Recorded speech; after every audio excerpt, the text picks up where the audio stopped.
அந்த மனிதர் தினமும் காலை பள்ளி மணி அடிக்கும் நேரத்தில் மட்டும் அந்த பள்ளியின் வாசலுக்கு வருவார்.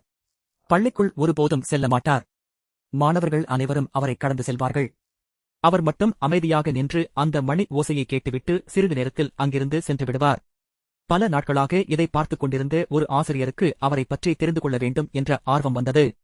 ஒருநாள் பள்ளி மணி அடித்த பிறகு அவரிடம் சென்று, ஐயா, தினமும் இந்த நேரத்துக்கு மட்டும் இங்கே வந்து நிற்கிறீங்களே, ஏதாவது காரணம் இருக்கா என்று கேட்டார்.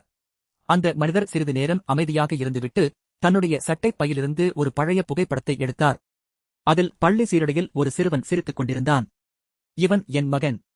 பல வருடங்களுக்கு முன்னாடி இதே பள்ளியில்தான் படிச்சான். அவன் தினமும் பள்ளிக்குள் போகும்போது நான் இங்கே நின்றுதான் அவனை அனுப்பி வைப்பேன். பள்ளி மணி அடிச்சதும் அவன் என்னை பார்த்து கையசைத்துவிட்டுத்தான் உள்ளே போவான் என்றார். ஆசிரியர் அந்த புகைப்படத்தை பார்த்துக் கொண்டிருந்தார். அந்த மனிதர் தொடர்ந்து சொன்னார், இப்போ அவன் இந்த உலகத்திலேயே இல்லை. ஆனா அந்த மணி ஓசை கேட்டதும் அவன் இன்னும் பள்ளிக்குள் ஓடிப்போற மாதிரி எனக்கு தோணுது. அதனாலதான் தினமும் இங்கே வர்றேன். ஆசிரியரால் எதுவும் சொல்ல முடியவில்லை. சில நாட்களுக்குப் பிறகு அந்த மனிதர் பள்ளி வாசலில் நின்று கொண்டிருந்த போது ஒரு சிறிய மாணவன் தன்னுடைய சட்டை சரியாக இல்லாமல் அவசரமாக பள்ளிக்குள் செல்ல முயன்றான். அந்த மனிதர் அவனை அழைத்து சட்டையை சரி செய்து, சரி, இப்போ போ என்று சிரித்துக்கொண்டே அனுப்பினார். அந்த சிறுவன் திரும்பி பார்த்து அவரிடம் சிரித்தான். அந்த மனிதரின் கண்களில் கண்ணீர் வந்தது. ஆனால் இந்த முறை அந்த கண்ணீரில் சோகம் மட்டும் இல்லை.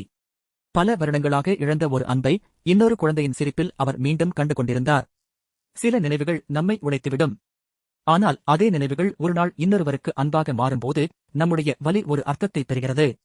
உங்கள் வாழ்க்கையில் மறக்க முடியாத ஒரு நினைவு இன்று உங்களை ஒரு நல்ல மனிதராக மாற்றியிருக்கிறதா?